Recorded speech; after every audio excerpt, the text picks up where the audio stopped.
Te presento. Entonces vamos a iniciar el seminario de hoy. Es un seminario extraordinario. Típicamente los seminarios los tenemos los días viernes. Cuando hay una ocasión especial, podemos organizar un seminario entre semana, regularmente el miércoles, que es el caso en el que estamos ahorita. Entonces, ese seminario extraordinario es parte del seminario Jesús Reyes Corona del Instituto de Física. Es un seminario con una tradición de más de 40 años en México. Es uno de los más antiguos en México.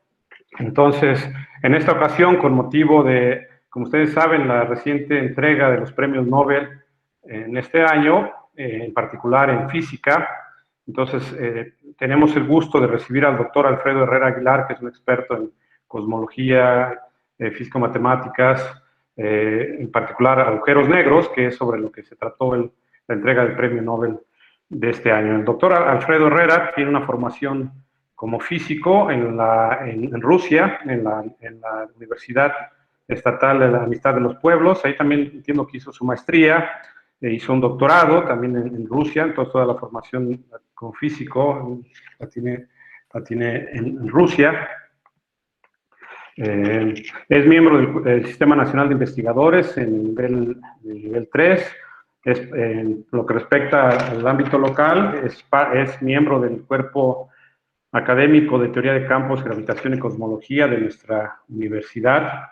El doctor Alfredo Herrera también es miembro de la Academia Mexicana de las Ciencias, es miembro fundador de la Academia Michoacana de Ciencias, también ha sido profesor, se ha desempeñado como profesor en la Universidad Michoacana de San Nicolás de Hidalgo, en la Universidad Autónoma de Chiapas, en UNAM, en la UAM Iztapalapa, y recientemente, bueno, no tan reciente edad, pero más o menos 2016-2015 se incorporó como profesor investigador en el Instituto de Física de nuestra universidad. Entonces, damos la bienvenida al doctor Alfredo Herrera y adelante, Alfredo, por favor. Muchas gracias, Jonathan. Bueno, pues buenas tardes a todos. Es realmente un gusto para mí, un honor en realidad, hablarles un poquito de Roger Penrose, a quien se le entregó el premio Nobel junto con Reinhard Genzel y Andrea Ghez a Roger Penrose por la predicción robusta, rigurosa, matemática de la existencia de los agujeros negros, y a Andrea Ghez y a Reinhard Genzel por la detección de un objeto compacto supermasivo en el centro de la Vía Láctea, un centro gravitatorio que llamamos Sagitario A estrella, que es muy congruente con la existencia de un agujero negro.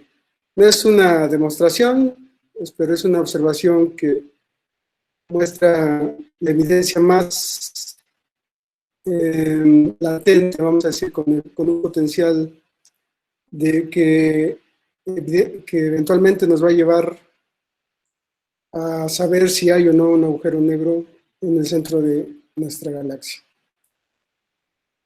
Pues bien, voy a empezar con los héroes de esta charla. A la izquierda tenemos a Roger Penrose.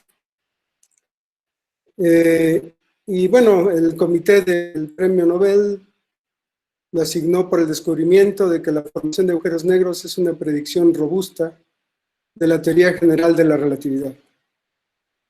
Y después un premio compartido, la otra mitad, compartida de Andrea Ghez y Reinhard Genzel, por el descubrimiento de un objeto compacto supermasivo en el centro de nuestra galaxia, que vamos a llamar Sagittarius A estrella.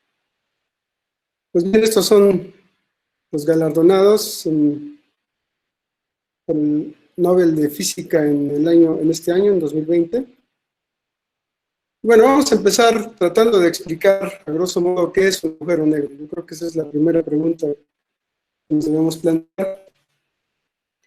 Es una región compacta del espacio-tiempo. Ya en los relativistas modernos ya no hablamos del espacio y del tiempo por separado, sino de un continuo espacio-tiempo, en el que la gravedad, que desde el punto de vista relativista se entiende como curvatura, es tan fuerte que ni la luz puede escapar de ella.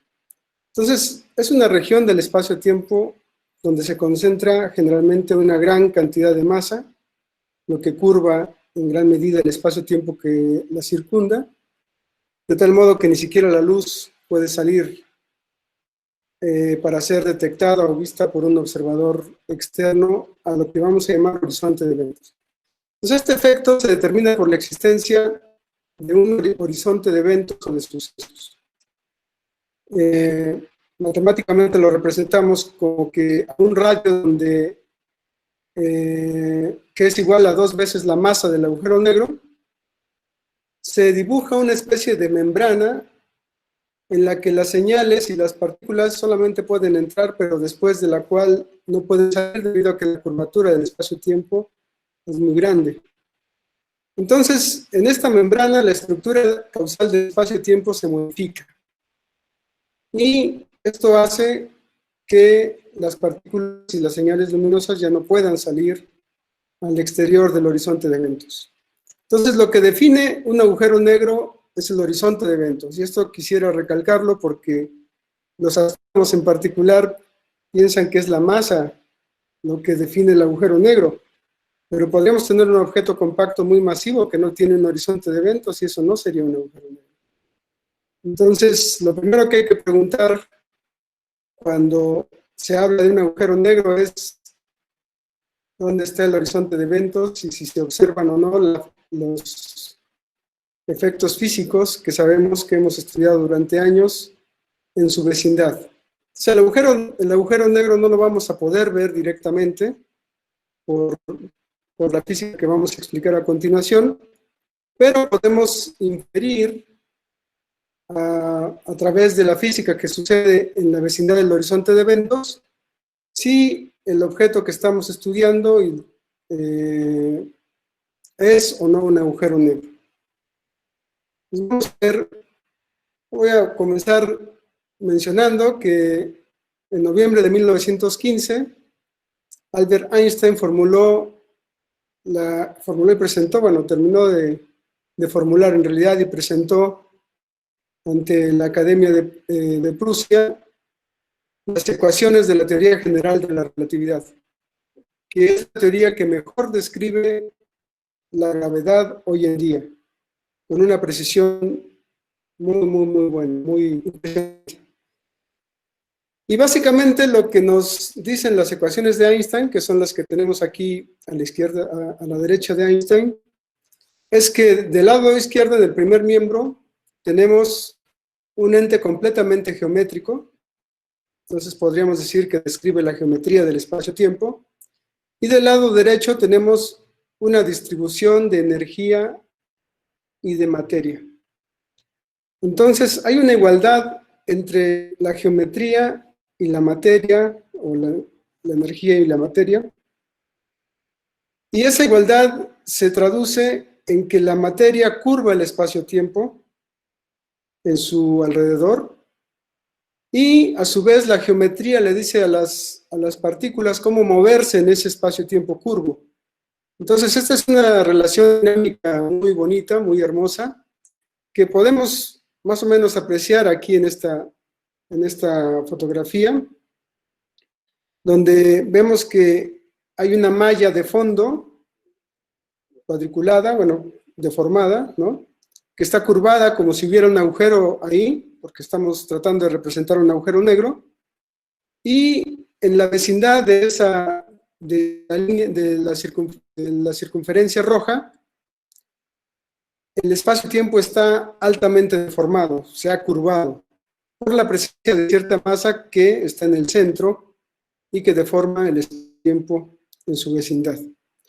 Entonces, prácticamente 2 meses después de que Einstein formuló su teoría y mostró que el perihelio, la precesión del perihelio de mercurio se podía explicar con estas ecuaciones de manera exitosa, trató de resolver también el problema de cómo es el movimiento alrededor de un cuerpo esféricamente simétrico como el Sol, para ver si podría describir las trayectorias de los planetas. y se encontró con que las ecuaciones que tenía que resolver eran muy complicadas. Bueno, las ecuaciones para que las resuelva quien pueda. Sorpresivamente, Karl Schwarzschild, un alemán, encontró una solución en menos de 2 meses, haciendo uso de coordenadas esféricas, que son las más adecuadas para describir el campo gravitatorio de un objeto con esa simetría, y resultó que esa solución describe lo que hoy en día llamamos un agujero negro. Entonces empezó a estudiar cuál era la física que estaba alrededor de esa solución. Einstein mismo dijo que eran objetos demasiado exóticos y que él no pensaba que esa solución pudiera tener una realización en nuestro mundo. Y bueno, pasaron casi 50 años para que se encontrara una solución que generaliza la solución de Schwarzschild para el caso en el que tenemos rotación. Entonces Roy Kerr encontró lo que hoy llamamos el agujero negro de Kerr, y este agujero negro, además de tener masa, tiene un parámetro de rotación que aquí representamos con A, y esa A básicamente dice cuál es el momento angular por unidad de masa. Bueno, hoy en día llamamos el spin del agujero negro, ¿no? Que tiene que ver con su rotación. Entonces resulta que esta métrica es diagonal, tiene un término que es el GTphi, que está fuera de la diagonal y que es directamente proporcional al parámetro de rotación, de tal manera que si el parámetro de rotación se anula, pues este término desaparece y vamos a recuperar la solución de Schwarzschild. Muy bien. Entonces, hoy en día tenemos una hipótesis, llamamos la hipótesis de Kerr, que nos dice que todos los agujeros astrofísicos rotatorios son descritos por su métrica. Y esta es una predicción contundente de la teoría general de la relatividad, que todavía hay gente que trabaja en tratar de derribar el teorema, bueno, la hipótesis mejor dicho, pero en realidad hay teoremas de unicidad que son también muy fuertes y que apuntan a que, en efecto, todos los agujeros negros que se puedan formar en algún momento dado en la naturaleza se van a convertir en un agujero negro de Kerr, y hay evidencias observacionales de las que voy a hablar más adelante. En particular, la coalescencia de dos agujeros negros que producen ondas gravitatorias que ya hemos detectado termina en un agujero negro de Kerr. Solamente necesitamos descubrir la masa y el spin para conocer toda la física que vamos a tener en torno a este objeto enigmático. Si hay preguntas, me pueden interrumpir en cualquier momento. Son bienvenidas las preguntas para aclarar puntos. Entonces... Alfredo, perdón, tengo una pregunta nada más. ¿Eso que le ponen todos los agujeros rotatorios astrofísicos, es necesario ponerle astrofísicos? ¿Hay agujeros negros que no sean astrofísicos, por ejemplo, en materia condensada? Esa es una pregunta, y de eso voy a hablar al final de la charla de manera verbal, porque es una de las líneas de investigación que desarrollamos en el IFUAP, y hay los agujeros negros que son como un lenguaje alternativo para la descripción de sistemas de materia condensada, de sistemas que tienen que ver con el mundo cuántico en realidad. Y los agujeros negros son también los protagonistas de esa dualidad, que le llamamos dualidad holográfica, o dualidad gravedad, teorías de norma, o dualidad gravedad, materia condensada. Pero de eso voy a hablar un poquito al final. Muy bien, gracias. Entonces, a nivel astrofísico, en realidad la predicción del agujero negro se puede ver como la evolución de una estrella muy masiva, tiene que ser una estrella muy masiva. En realidad sabemos que un buen candidato podría ser una enana blanca o una estrella de neutrones, ¿no? Que en su etapa de evolución tardía termine en una supernova, y esa supernova, al final ya de su vida, termine colapsando bajo la acción de sus propias fuerzas gravitacionales y se convierte en un agujero negro. Entonces, según la hipótesis de Kerr, lo más probable es que ese ente se convierta en un agujero negro rotatorio. Hay muchas evidencias de esto, pero obviamente todavía hay espacio para que pueda haber métricas que estén, digamos, ligadas o soportadas por teorías distintas a la teoría general de la relatividad, que también produzcan este tipo de agujeros negros y que se pudieran contrastar con las observaciones que se tienen hoy en día. Pero digamos que un ejemplo físico de un agujero negro se puede considerar la evolución de una estrella, en particular la implosión de una supernova bajo la acción de sus propias fuerzas gravitacionales. Muy bien, entonces ahora vamos a ver algunos conceptos de relatividad general, en particular cómo aquí en la gráfica de la izquierda vamos a entender que la fuerza gravitatoria de Newton, la fuerza de la gravitación universal, en realidad se comprende como una deformación del espacio-tiempo. Entonces, en el marco de relatividad general, digamos que los cuerpos no experimentan una fuerza que hace que se atraigan, sino que los cuerpos siguen lo que llamamos trayectorias geodésicas, que es como moverse por la línea en la cual gastan menos energía.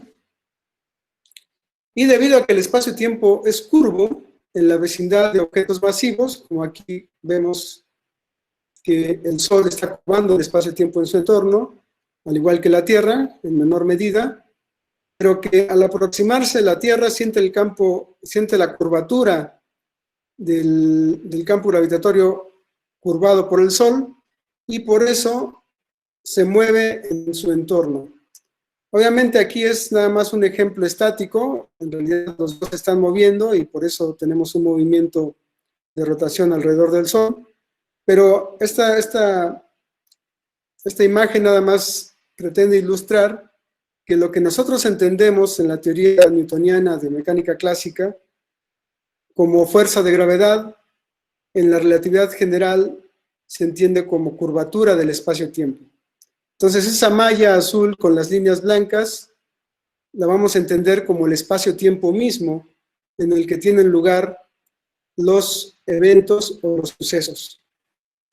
Entonces aquí podemos ver cómo el Sol curva el espacio-tiempo, como una estrella de neutrones que es mucho más compacta, más masiva, lo curva más, y como un agujero negro en principio lo curva muchísimo. Entonces un agujero negro, si una partícula cae a su interior o si una partícula rebasa el horizonte de eventos del que hablamos anteriormente, pues tendría que remontar toda esta montaña, por decirlo así, tendría que subir para escapar del agujero negro, y como la fuerza que experimenta de atracción hacia el agujero negro es tan fuerte, pues no lo va a lograr, ni siquiera la luz. Entonces un observador que esté afuera del horizonte de eventos jamás va a ver señales emitidas por esa partícula o por ese cuerpo que ha caído dentro del horizonte de eventos. Muy bien, entonces vamos a hablar un poquito de algunos conceptos que nos van a permitir entender cuál fue la contribución de Roger Penrose a la teoría general de la relatividad. Entonces vamos a hablar de la estructura causal del espacio-tiempo. En relatividad ya tenemos que introducir la estructura causal del espacio-tiempo, y en particular en relatividad especial hacemos uso de lo que llamamos el cono de luz. Entonces resulta que las líneas de mundo, o nuestra historia a lo largo del tiempo, aquí el tiempo está representado de abajo hacia arriba, ¿sí? Por eso hay dos conos de luz que se encuentran en un punto. Este punto es el punto del presente. es el punto del momento presente, y si nos imaginamos que somos una partícula masiva, no lo somos porque somos un cuerpo rígido en realidad. Bueno, si imaginamos una partícula masiva que se mueve en el interior del cono de luz, en relatividad especial se va a mover en una línea recta. Entonces ahí hay dos líneas rectas que describen el movimiento de una partícula masiva en el interior del cono de luz. Y las partículas luminosas se van a mover sobre la superficie del cono de luz, que es lo que corresponde a la velocidad máxima en la teoría especial de la relatividad. Entonces, si el espacio-tiempo fuese curvo, porque esto, relatividad especial, no contempla la curvatura del espacio-tiempo, pero si el espacio-tiempo se curvara, estos conos se deformarían y las líneas de las partículas serían curvas también, ya no serían líneas rectas. Entonces, cuando Einstein formuló la teoría especial de la relatividad, se dio cuenta de que necesitaba la curvatura para describir los fenómenos gravitatorios. Y bueno, aquí ya entramos en lo que llamamos los diagramas de Penrose, que no necesariamente, este es en realidad un pedacito de un diagrama de Penrose, pero que hablan de la estructura causal del espacio-tiempo.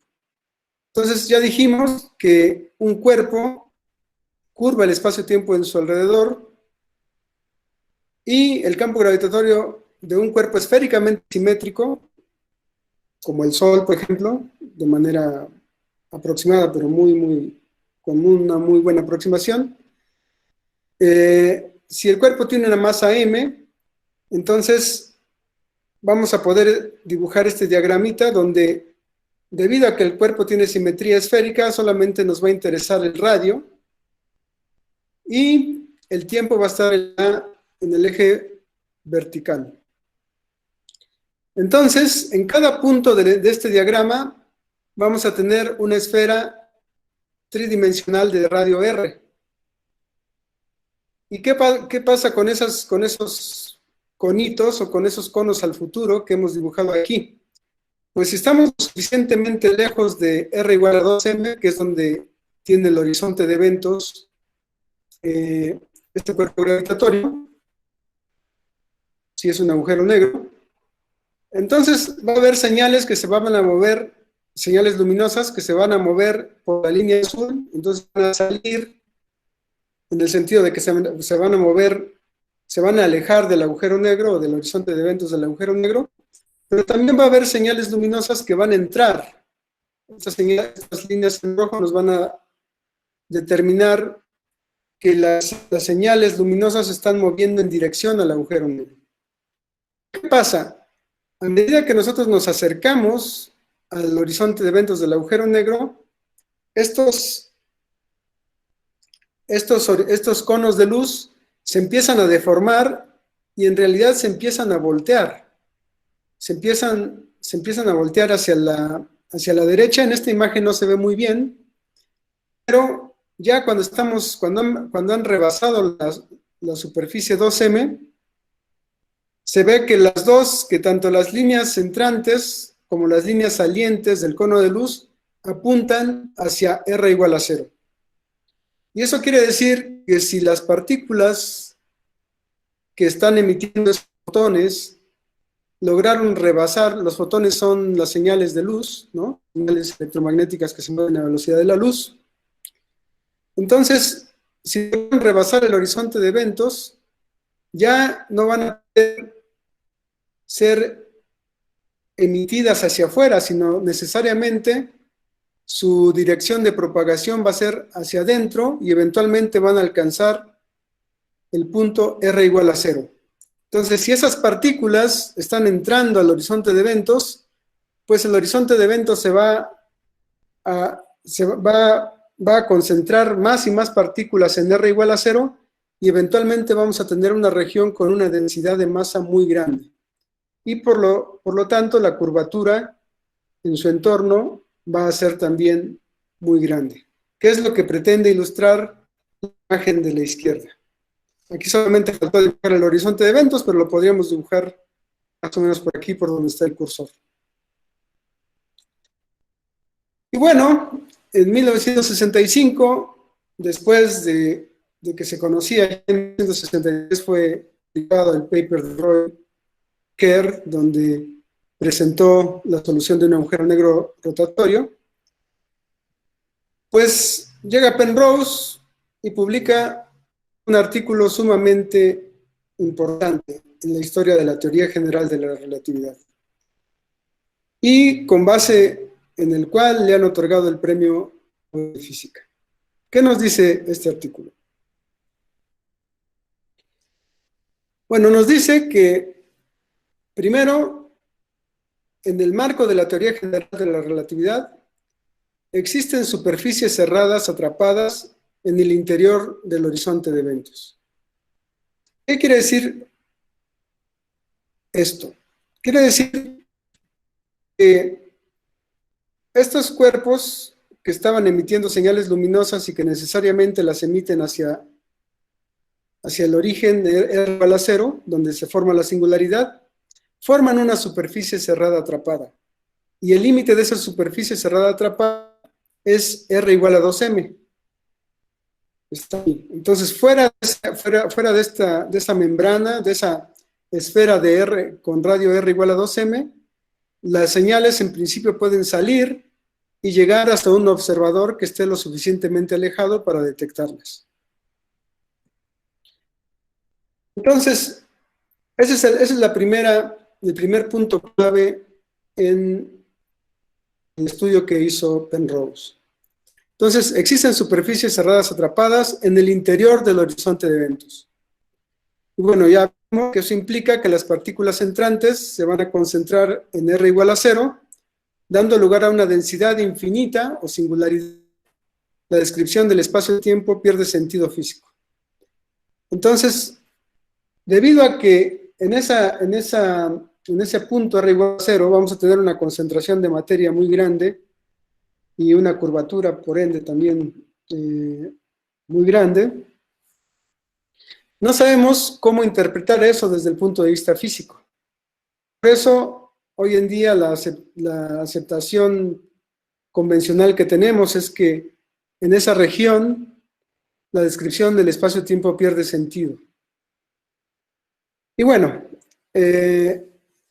otro de los puntos importantes, la existencia de esas singularidades implica que las trayectorias de las partículas sean incompletas.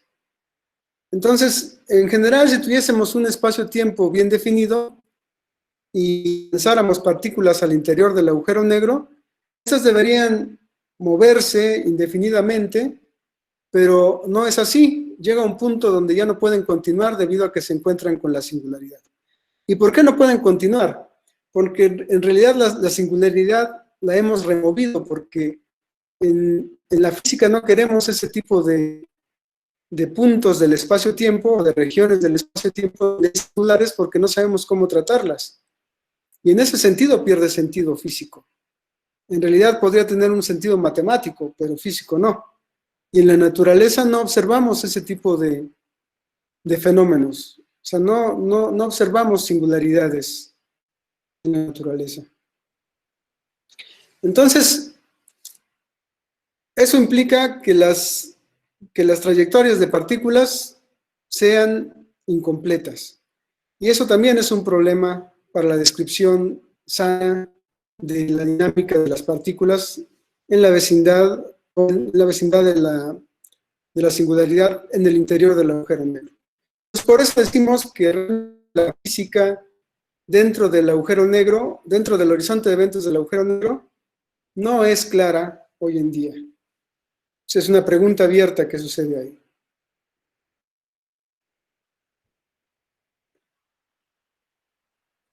Y bueno, esas tres condiciones que mencioné, aquí estamos. Esas tres circunstancias dieron origen al teorema de Penrose. Y el teorema de Penrose tiene tres condiciones para que pueda formularse de manera congruente. Entonces, la primera es que la densidad de energía en las ecuaciones de Einstein Einstein, perdón, debe ser positiva. Y eso los físicos hoy en día le llamamos condición de energía débil. Es una condición bastante sensata desde el punto de vista físico, porque no sabemos qué implica tener densidades de energía negativas, por lo menos no las hemos observado en la naturaleza. Después tenemos que las geodésicas nulas son incompletas debido a que llegan a una singularidad. Ya vimos cómo se forma la singularidad, y bueno, Penrose postula que las geodésicas nulas deben ser incompletas debido a que llegan a una singularidad. Esto define la existencia de una superficie de Cauchy no compacta. Eso es desde el punto de vista formal ya más matemático. Y bueno, eso también define la membrana del horizonte de eventos, que a su vez determina la existencia de un agujero negro, y eso es debido a que se tienen superficies cerradas atrapadas, como explicamos anteriormente. Entonces, estas tres condiciones son las que gráficamente expliqué hace unos momentos al hacer un análisis de este diagramita, en el que vemos cómo al cruzar el horizonte de eventos, las señales luminosas emitidas por cierto cuerpo se dirigen necesariamente hacia R igual a 0, hacia el origen, y forman ahí una singularidad física, vamos a decirlo así. Muy bien. Después, Hawking se une a Penrose en su interés por los agujeros negros y obtienen un resultado que también es crucial, es una piedra angular. Y es que la formación de singularidades es genérica e inevitable en el marco de la teoría general de la relatividad. Y bueno, eso por un lado es un resultado contundente, pero también representa una fuerte dificultad para la teoría, porque ahora va a tener esas singularidades y tiene que explicar qué pasa físicamente ahí, lo que no es trivial. Entonces Penrose, tratando de resolver el problema y de entenderlo profundamente, postula lo que se conoce ahora como la conjetura de censura cósmica. Y esa conjetura nos dice que si bien el teorema predice que las singularidades se van a formar, siempre que se formen, van a tener una membrana a su alrededor que las va a vestir y que esa membrana va a ser nada más y nada menos el horizonte de eventos. Y por lo tanto, predice la existencia matemáticamente de forma rigurosa de los agujeros negros. Entonces, esta conjetura la podemos resumir en el sentido de que las singularidades que se forman siempre van a estar vestidas por el horizonte de eventos de un agujero negro y por lo tanto están causalmente desconectadas de la física que sucede en el exterior del horizonte de eventos. Entonces, si queremos que esa física se quede como dentro del horizonte de eventos, necesitamos desconectarla causalmente de los observadores que están fuera del horizonte de eventos en el exterior. Entonces, de esta manera surge el concepto de agujero negro como una predicción robusta, rigurosa, matemáticamente hablando, de la teoría general de la relatividad. Y bueno, pues una vez que hay una predicción rigurosa, pues lo primero que hay que hacer es tratar de buscar evidencias de la existencia de esos enigmáticos cuerpos. Y así fue, pero tuvieron que pasar otro medio siglo, otros 50 años, tuvo que pasar otro medio siglo, para que las ondas gravitatorias provenientes de la coalescencia de dos agujeros negros formaran de manera prácticamente instantánea un agujero negro de Kerr. Y entonces, como esas ondas gravitacionales fueron detectadas, pues prácticamente nos estaban regalando una evidencia observacional o experimental de la existencia de los agujeros negros. Tuvimos otro regalo en abril del año pasado la observación de la silueta de un agujero negro en el centro de la galaxia elíptica M87, realizada por la colaboración del Event Horizon Telescope, de la cual, por cierto, también soy miembro ahora, desde hace poco menos de un año. Bueno, también nos dice que esa silueta de un agujero negro coincide con las predicciones de la teoría general de la relatividad y, por lo tanto, abona evidencia experimental u observacional a la existencia de estos cuerpos tan interesantes. Y bueno, tenemos también que dos grupos de astrónomos, uno liderado por Reinhard Genzel y otro por Andrea Ghez, Genzel en el Max Planck en Alemania y Andrea Ghez en la Universidad de California en Estados Unidos, usando telescopios que son telescopios distintos en realidad. Genzel usaba los telescopios de la ESO, de la Agencia Espacial Europea, que están en Chile, en Atacama, y Andrea Ghez y sus colaboradores usaron los telescopios que están en Hawái. Por cierto, tengo algunos familiares viviendo en Hawái, saludos para ellos. Pues bueno, se pusieron a estudiar el centro de nuestra galaxia y con ayuda de algunos instrumentos de gran precisión lograron llegar hasta el centro de la Vía Láctea y detectar que hay un grupo de estrellas que se mueve a gran velocidad en torno a un centro de emisión de radio en realidad, que ahora llamamos Sagitario A estrella, que es como un centro gravitatorio, ¿no? Y debido a que las estrellas se están moviendo a una gran velocidad, nos emiten corrimientos hacia el rojo y podemos detectar, o ellos pueden detectar las posiciones en el firmamento, porque en realidad solamente vemos una proyección de lo que está sucediendo en 3 dimensiones. Pues bueno, esas órbitas las han detectado y rastreado por casi 30 años ya en 1992. El periodo de la más cercana al centro de gravedad es de 16 años, de la estrella S2. Y bueno, ese conjunto de estrellas que está reaccionando, moviéndose en torno a Sagitario estrella, nos dan indicios de que ahí hay un agujero negro supermasivo, cuya masa excede los 4 millones de masas solares. O sea, hay un cuerpo, un objeto compacto, que tiene una masa de más de 4 millones de masas solares, localizado en el centro de ese grupo de estrellas, que hace que éstas orbiten alrededor de él con tanta velocidad. Entonces, esa es la razón por la cual han otorgado el premio a los astrónomos también. Y aquí tengo una imagen de cómo ese grupo de estrellas está orbitando en torno a cierto centro gravitatorio que no se ve, porque los agujeros negros no los podemos observar.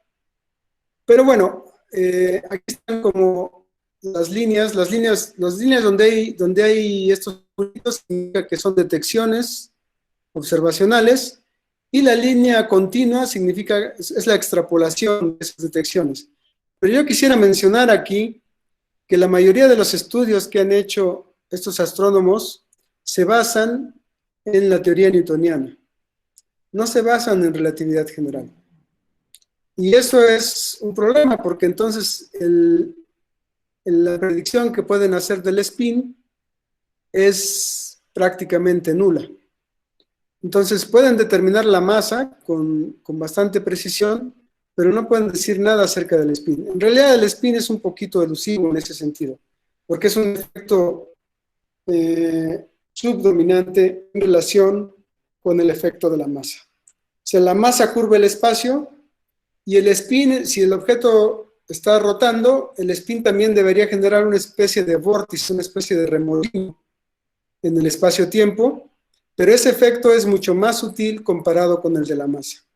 Entonces, la precisión que tienen los telescopios y los dispositivos de los telescopios para medir las posiciones y los corrimientos al rojo y al azul, todavía son muy pequeños para poder predecir cuál es el fin del agujero negro, y eso sí sería una predicción contundente de que ahí se tiene un agujero negro de Kerr, y de que por lo tanto las predicciones de la teoría general de la relatividad tienen cabida en la naturaleza, ¿no?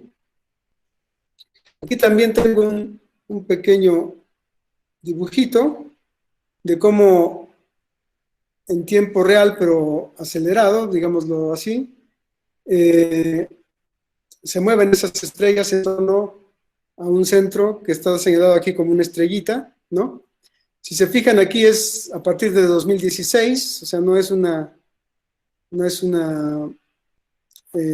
simulación completa, pero quisiera llamar su atención a esta línea, a esta órbita amarilla, que es completamente cerrada, porque esa es la órbita que ya conocemos de manera total, en el sentido de que sabemos que se ha cerrado, y sabemos también que presenta lo que llamamos la precesión del pericentro de Schwarzschild, porque si consideramos que el agujero negro es un agujero negro de Schwarzschild, entonces Schwarzschild, como esa estrella está muy cerca ya del agujero negro, su órbita presenta una precesión, al igual que Mercurio presenta una precesión en su órbita por estar más cerca del Sol.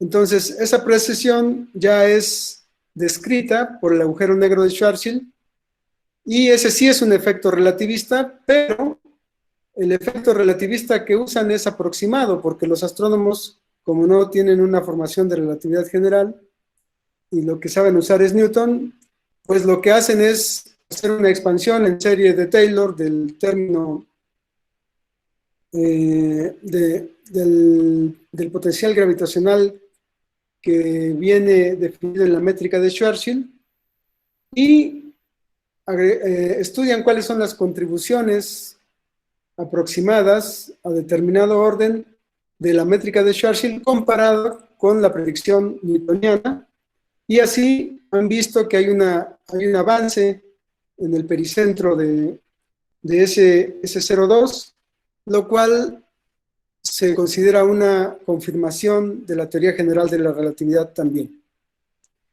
Pues bueno, estas son las razones por las cuales se les ha otorgado el premio Nobel a Reinhard Genzel y Andrea Ghez por el estudio de este sistema tan enigmático y hermoso que tenemos en el centro de nuestra Vía Láctea.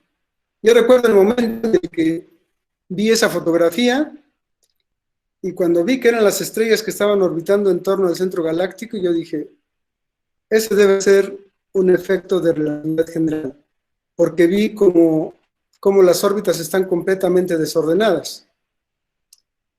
Posteriormente me desilusioné cuando empecé a averiguar con astrónomos cómo son los sistemas de estrellas en torno a centros galácticos. Vi que la mayoría de ellos tienen esta forma, o sea, la mayoría de los sistemas en el universo, vamos a decirlo así, tienen esta estructura. Y es en realidad el sistema solar el que es muy peculiar. Yo pensé, bueno, si el sistema solar está todo ordenado, entonces, prácticamente sobre un plano, ¿no?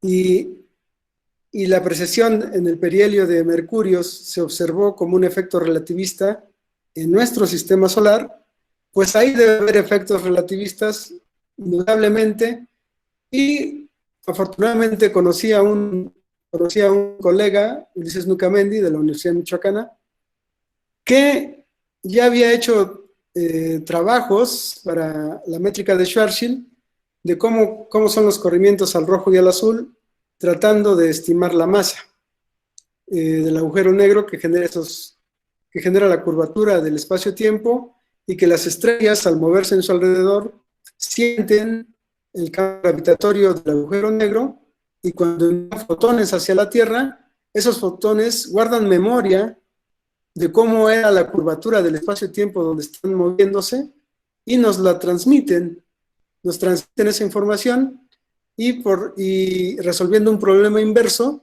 podemos definir cuál es la masa y cuál es el momento angular o el spin del agujero negro. Entonces, a Ulises nunca se le había ocurrido hacerlo con Kerr, porque decía que el efecto dominante es el de Schwarzschild, eso es correcto, pero todos los agujeros negros en la naturaleza están rotando. Mejor dicho, todos los cuerpos celestes que conocemos están rotando. Entonces, para mí Schwarzschild es como la métrica de juguete, pero lo que realmente describe los agujeros negros es lo que piensa la mayoría, lo que la hipótesis de Kerr nos dice, ¿no? Que los agujeros negros astrofísicos van a estar descritos por la métrica de Kerr, definidos por su masa y el momento angular por unidad de masa o el spin. Entonces, ya llevamos cerca de 5 años, nuestro primer paper salió en 2015, perdón, y seguimos estudiando en particular el centro galáctico, pero desde el punto de vista teórico, no desde el punto de vista observacional. Lo que nosotros hacemos son, digamos, cálculos, resolviendo un problema inverso en el cual, si conocemos cuál es el redshift de los fotones que son emitidos por esas estrellas que están orbitando en torno al agujero negro, si es que hay un agujero negro ahí, y conocemos las posiciones de las estrellas, o sea, conocemos los datos orbitales de sus trayectorias, entonces podemos inferir cuál es la masa y cuál es el spin. De manera completamente relativista, con un mínimo de aproximaciones y un mínimo de suposiciones. Porque algo bello de la relatividad general es que te permite trabajar de manera muy limpia, sin hacer tantas suposiciones en el camino. Y bueno, no hemos logrado aplicarlo al centro galáctico, pero sí lo hemos aplicado a otra galaxia que tiene un disco de acreción en torno a un candidato agujero negro. Es la galaxia NGC 4258. No me dio tiempo de poner esas fotos aquí, pero son fotos también muy bonitas, en las que uno puede apreciar que dentro del disco hay unos máseres, una especie de islas o nubes de agua, que emiten radiación y con corrimientos muy grandes, y que además las partículas de agua se mueven a velocidades muy grandes en torno al agujero negro. Entonces nosotros lo hemos medido, ya lo han medido también los astrónomos, pero cuando hacemos un análisis completamente relativista, la precisión con la cual se describen las trayectorias de esos máseres es mejor que la newtoniana o kepleriana que usan los astrónomos. De hecho, los astrónomos siempre tenían un déficit de 2 sigma. Si las velocidades de esos cuerpos oscilan entre 500, están alrededor de 500 kilómetros por segundo, imagínense esa velocidad, 500 kilómetros por segundo, siempre tenían un residuo, digamos, un error residual que ellos consideraban de 9 kilómetros por segundo. Y en los errores que ellos pueden, o sea, la precisión es tal que los errores los podían medir en 1 o 2 kilómetros por segundo. Entonces, obviamente, ese remanente que les quedaba era mayor que el error. Entonces, cuando nosotros calculamos cuál es ese remanente desde el punto de vista de relatividad general, vemos que es de 8.5 kilómetros sobre segundo. Entonces, le toca prácticamente al valor que es detectado por las observaciones de los astrónomos, y la precisión con la que nosotros podemos calcular o estimar la masa de ese agujero negro que tiene orbitando los máseres en su entorno es prácticamente 100 veces mayor, lo cual es, desde nuestro punto de vista, una predicción, una confirmación de las predicciones de la teoría general de la relatividad también. Y bueno, para finalizar, quisiera mencionar también otra área de investigación que es completamente distinta, pero donde los agujeros negros también son protagonistas, y es en lo que se llama la dualidad teoría de norma o dualidad holográfica, que describe la relación entre una teoría de campo cuántica en D dimensiones con una teoría gravitatoria en D más 1 dimensiones, y por eso el concepto de holografía, de tal manera que si nosotros trabajamos del lado de gravedad, donde los acoplamientos pueden ser débiles, podemos describir teorías de campo cuánticas donde se tiene un acoplamiento fuerte. Entonces hay una relación de acoplamiento débil-fuerte en esta dualidad que es muy útil, porque cuando se tiene acoplamiento fuerte, ¿no?, en una teoría de campo, no se puede utilizar la teoría de perturbaciones y por lo tanto no podemos ganar información u obtener información con los métodos que usualmente, de los que usualmente que usamos usualmente, perdón. Y curiosamente, si uno realiza los cálculos del lado de la teoría gravitatoria, lo que observa es que los resultados se pueden traducir con un diccionario que se está conformando hoy en día, que ya tiene algunos tópicos muy avanzados, pero otros no lo tienen tanto, y por lo tanto podemos predecir hoy en día de manera cualitativa, y se espera que en un futuro cercano de manera cuantitativa también, cuáles son los efectos con acoplamiento fuerte que tienen lugar en la teoría cuántica de campo. Entonces esto Einstein jamás se lo iba a imaginar, ¿no?, de que la teoría general de la relatividad pudiese describir la dinámica de sistemas cuánticos, y él en particular no estaba muy contento con la teoría cuántica de campo, bueno, con la mecánica cuántica de aquel entonces. Hay una frase muy célebre donde él menciona que a Dios no le gustaba jugar a los dados porque las cantidades con las que trabajamos en el mundo cuántico son probabilísticas en su mayoría. Y bueno, pues casi 100 años después hay una formulación de las teorías de campo de manera disfrazada, vamos a decirlo así, o de manera dual, con ayuda de la teoría general de la relatividad. Y esas también son investigaciones que estamos realizando en el IFAB dentro del cuerpo académico del cual formo parte, y tenemos varios estudiantes trabajando en esa área. De alguna manera es un área muy popular,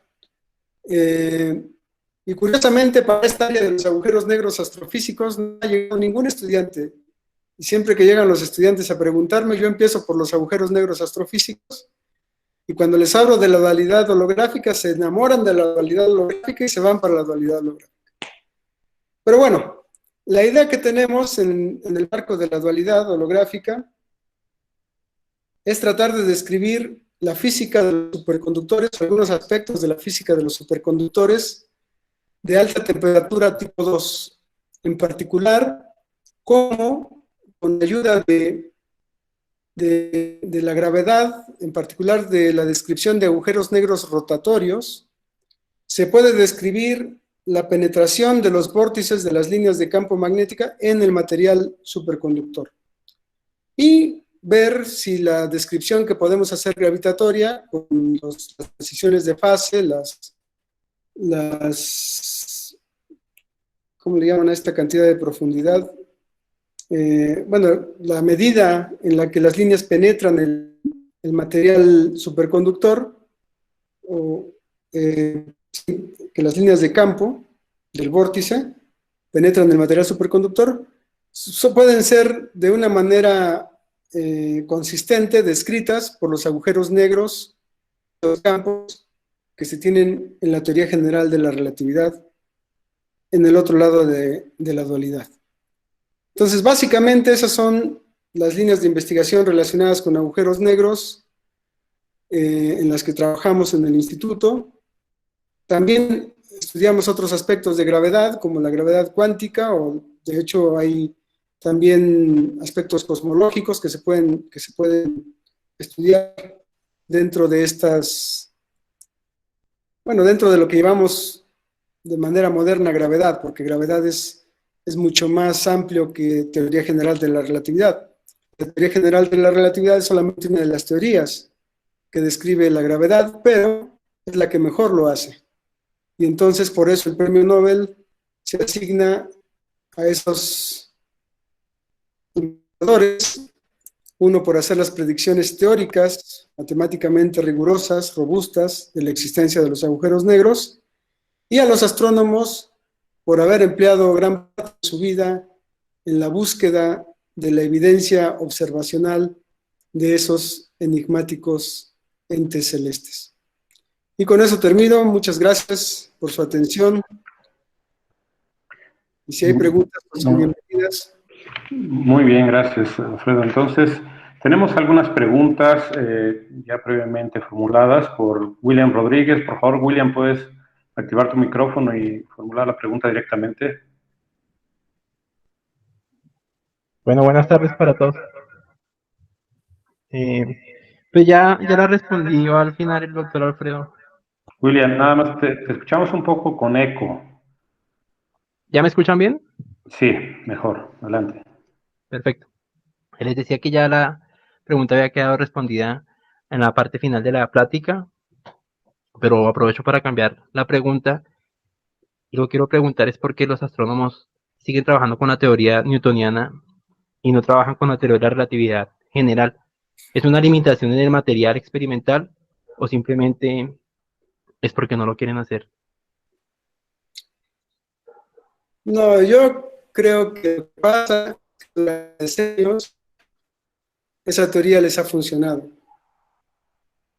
Pero un contraejemplo es el sistema de NGC 4258 del que les acabo de hablar.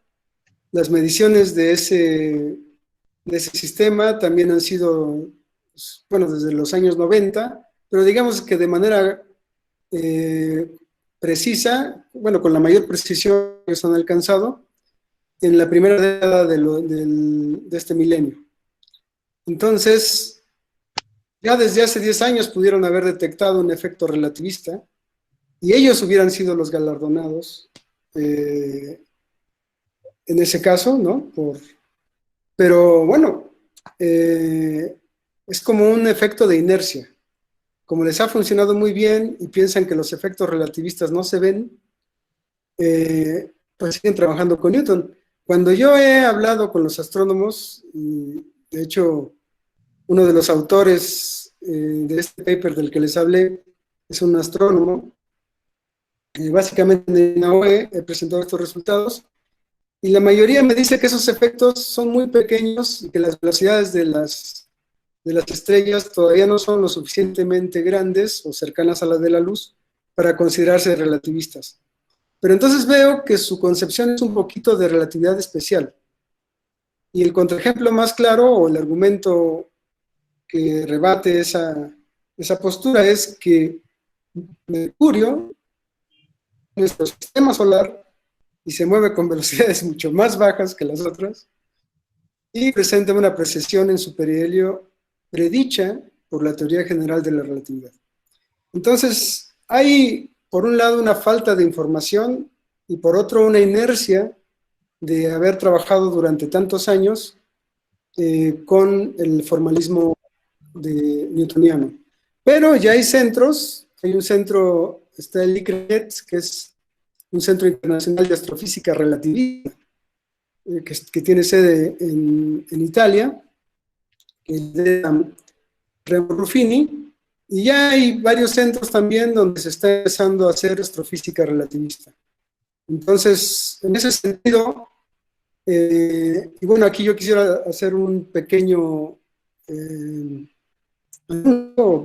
comercial, de que nos aceptaron un proyecto de ciencia de frontera este año, precisamente para estudiar estas curvas de rotación en el centro de nuestra galaxia y bueno, cualquier otra galaxia, para tratar de empujar las predicciones de relatividad general a los sistemas astrofísicos reales y que se puedan constatar las predicciones que la teoría tiene, la teoría general de la relatividad tiene.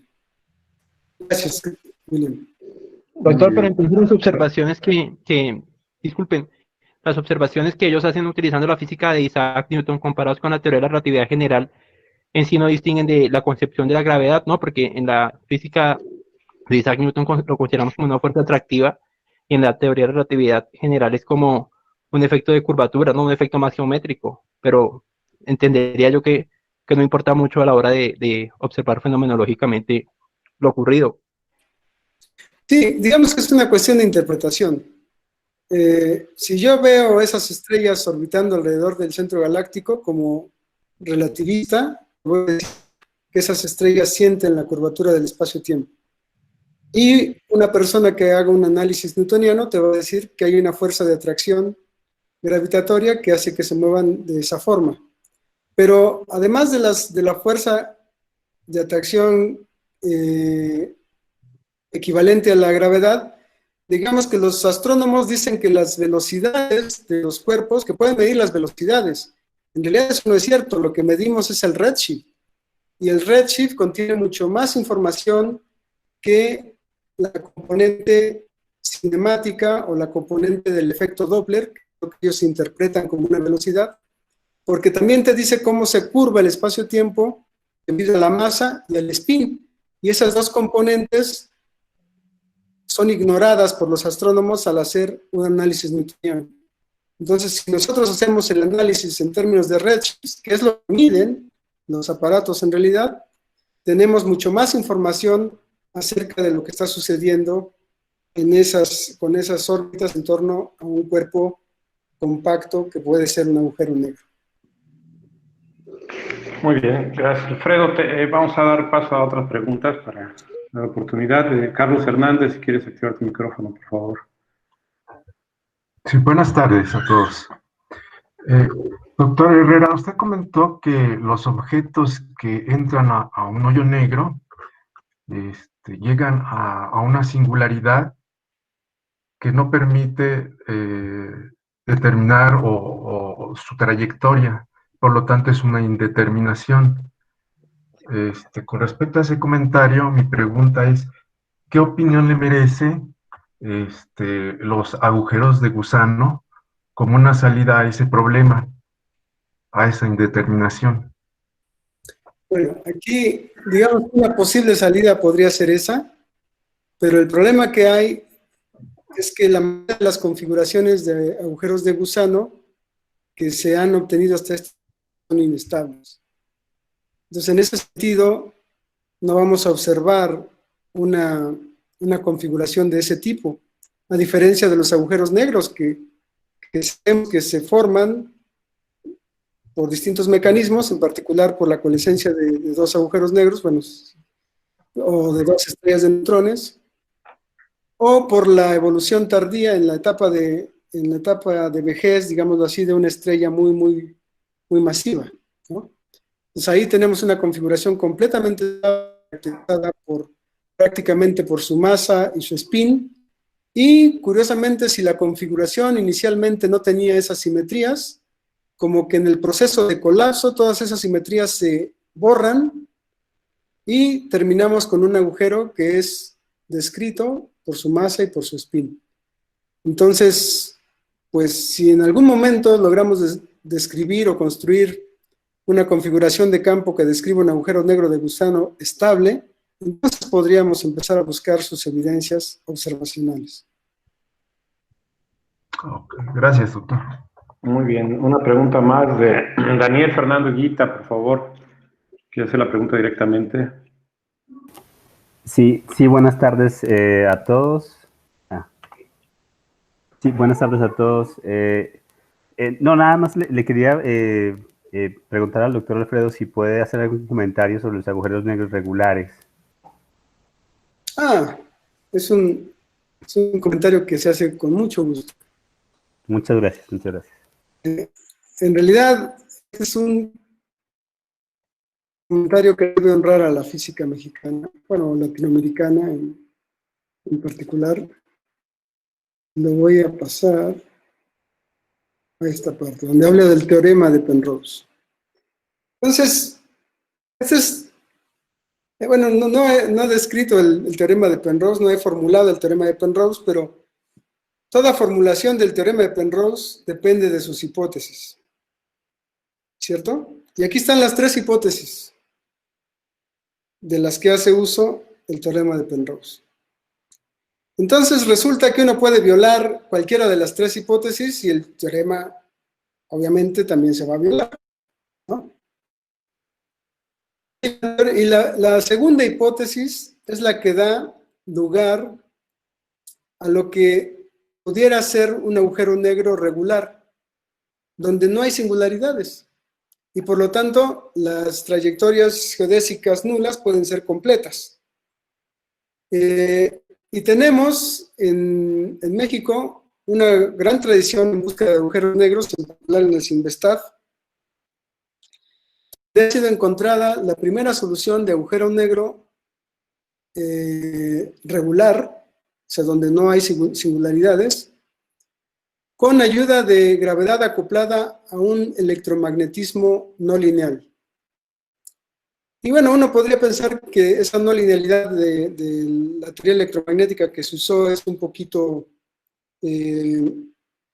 fuera de lo estándar, pero lo importante es que nos dan una fehaciente evidencia de que los agujeros negros pueden ser regulares también si se tiene una configuración de materia lo suficientemente adecuada. En este caso es una teoría de electromagnetismo no lineal. Y esa solución fue encontrada por Eloy Ayllón Beato y Alberto García en el CINVESTAF hace ya un par de decenas de años, y es un orgullo de la ciencia que se ha hecho en México en este tema de los agujeros negros, y creo que ya ese paper rebasa las 500 citas, que es la máxima categoría que tiene la base de datos del archive para denotar a un paper como altamente citado, ¿no? Entonces es un resultado relevante, y algunos de los agujeros negros que nosotros hemos encontrado en el marco de la dualidad holográfica también han sido encontrados por Eloy Ayllón Beato, en realidad son sus apellidos, y es también nuestro coautor. No hemos publicado esos papers, pero estamos en el proceso de... y bueno, a mí me da mucho gusto comentar que en realidad también hay agujeros negros regulares si violamos esta segunda condición del teorema de Penrose de una manera inteligente. Gracias, Daniel. Muy bien, gracias. Pues mira, yo creo que ya estamos un poquito sobre tiempo, Alfredo, entonces para fines de la grabación podemos parar por formalmente el seminario hasta aquí. Entonces, y después si quieres podemos seguir, los que quieran quedarse, si tú tienes la disponibilidad, pueden seguir haciéndote preguntas o platicando contigo. Entonces, pues agradecemos mucho al doctor Alfredo Herrera por darnos esta interesante charla en el contexto del seminario Jesús Reyes Corona y sobre todo en el contexto de la reciente entrega del Premio Nobel de Física 2020. Entonces, les comento nada más que estos seminarios están siendo subidos a YouTube, entonces lo pueden encontrar simplemente si buscan Seminarios IFOAP. Este seminario probablemente estará disponible a partir de la próxima semana. Entonces, agradecemos nuevamente al doctor Alfredo Herrera y pues nos despedimos. Gracias a ustedes por su atención. Hasta luego, Alfredo.